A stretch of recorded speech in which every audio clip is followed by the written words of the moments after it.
E vamos fazer contato agora com a doutora Fernanda Miniti, que mais uma vez gentilmente irá contribuir conosco. Antes de mais nada, minha saudação, seja muito bem-vinda, doutora Fernanda. Obrigado, bom dia Roberto, bom dia a todos os ouvintes do programa, sempre uma satisfação estar aqui e poder conversar sobre o tema. Tá certo. Bom, hoje é um tema interessante, né, doutor? O juiz federal substituto Rafael Franklin, da primeira vara do Rio de Janeiro, de Itaperuna, determinou que o INSS revise a renda mensal inicial de um benefício de pensão por morte, incorporando valores reconhecidos em decisão trabalhista. Para o magistrado, a decisão é idônea para comprovar o tempo de trabalho, sendo legítima para a revisão do benefício previdenciário. É um caso interessante, né, doutor? Ou seja, a pessoa faleceu, teve vínculos reconhecidos, o salário dela, em tese, teria aumentado, e aí ele pede para que o INSS incorpore esses valores, consequentemente trazendo reflexos na aposentadoria, né?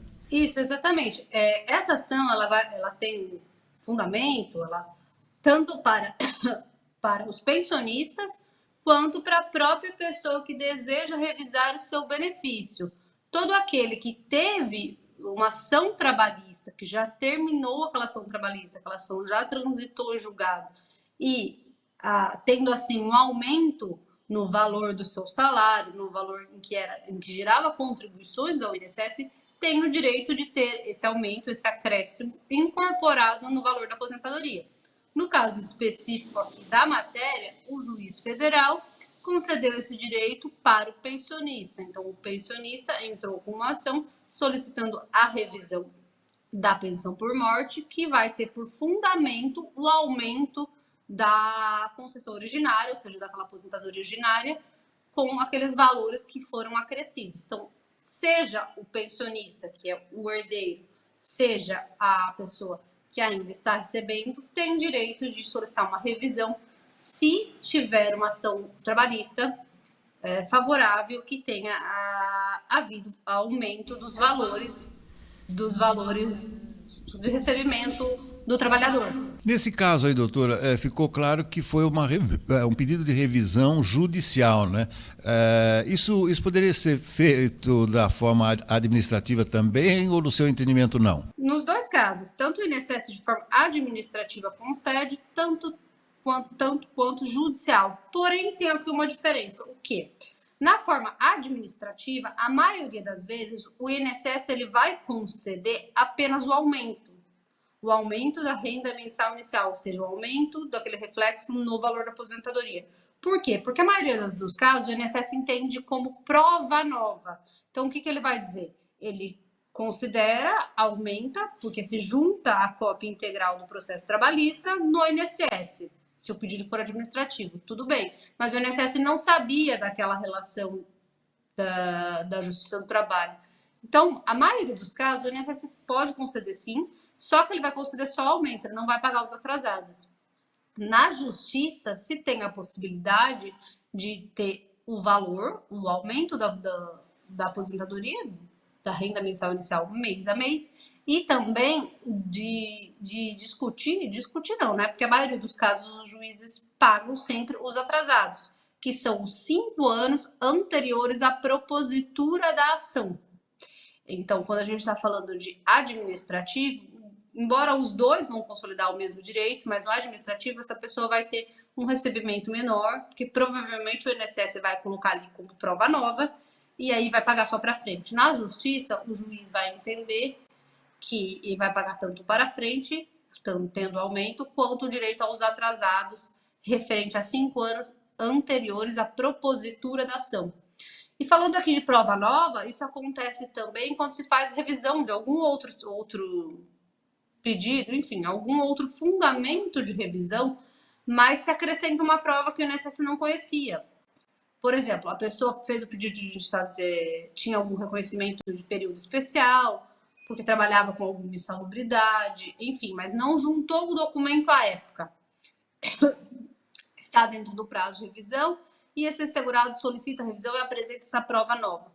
O INSS muitas vezes concede, mas ele não paga atrasado, ele vai conceder apenas o aumento.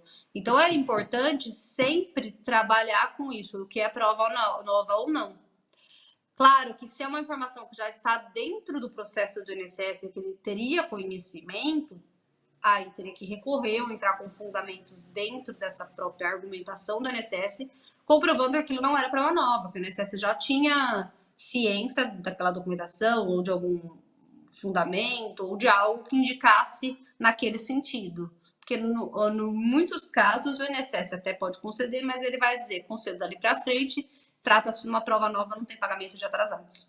Para a gente encerrar, doutora Fernanda, por falar em pensão por morte, só uma curiosidade, eu sei que a senhora é extremamente técnica, conhece demais o assunto, mas só para tirar uma curiosidade de quem nos acompanha, por exemplo, se a pessoa tem aí um falecimento, né? Mas ela ainda não adquiriu o direito nem por tempo de serviço e nem por idade para requerer a sua aposentadoria, algum herdeiro tem direito a pedir essa aposentadoria pós-morte, doutora? Boa pergunta.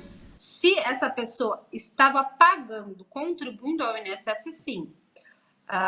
Ou seja, se ela tinha qualidade de segurado, se ela estava contribuindo ou se ela estava no período em que a lei determina que mesmo não tendo contribuição, não tendo contribuições, vai gerar o direito, que é o chamado período de graça, que normalmente varia ali entre 6 meses até uns 3 anos, dependendo do caso específico, em que não se tem o pagamento, mas mesmo assim gera o direito. Então, ou seja, tendo a qualidade de segurado, sim, mesmo que essa pessoa tivesse um mês, 2 meses, 1 ano, apenas contribuindo no INSS. Então, ela não precisa ter preenchido o requisito de uma aposentadoria, consolidado já para gerar o direito à pensão por morte, mas ela precisa estar na qualidade de segurado. Isso é um ponto. Então, isso vai gerar sim o direito. Agora, se perdeu a qualidade de segurado, daí não gera direito aos dependentes. Olha, é sempre bom ouvi-la, e agora eu prometo, para encerrar, é que eu vi ontem uma informação. E diariamente a gente vê matérias a respeito de pegadinhas, de golpes, né, pela internet, pelo Instagram, pelas redes sociais. E ontem me chamou a atenção um caso, mas se a senhora me perguntar para me aprofundar, eu não saberia dizer mais nada. Tinha um anúncio dizendo o seguinte: se você tem mais de 50 anos, mas nunca contribuiu no INSS, se inscreva aqui, que nós poderemos conceder-lhe uma aposentadoria de até R$3.000. Isso me chamou a atenção, doutora. Eu desconheço. Eu fiquei muito surpreso. Existe? Claro que não, né? Não. Não tem jeito. Porque o que existe... Primeiro que ele já falou de um valor. Tudo que se fala de valor, não tem como saber o valor sem se fazer o cálculo com base nas contribuições da pessoa específica. Isso é um ponto. Segundo, que não existe aposentadoria concedida acima de 50 anos e sem contribuição. Toda aposentadoria precisa de, no mínimo, 15 anos de contribuição, que é o prazo de carência, do tempo de pagamento em dia. Terceiro, se a gente estivesse falando do LOAS, o LOAS, de fato, é um benefício assistencial em que não precisa de pagamento de contribuição. Porém, a idade é acima de 65 anos, que é o idoso ou o deficiente, e em condição de miserabilidade. Então, não é LOAS, não é aposentadoria, porque não existe nenhuma aposentadoria sem contribuição e com essa idade de 50 anos, e muito menos estipulando um valor. Porque ainda que existisse uma regra de concessão para se pedir, o valor depende da contribuição de cada pessoa, não é um valor fixo.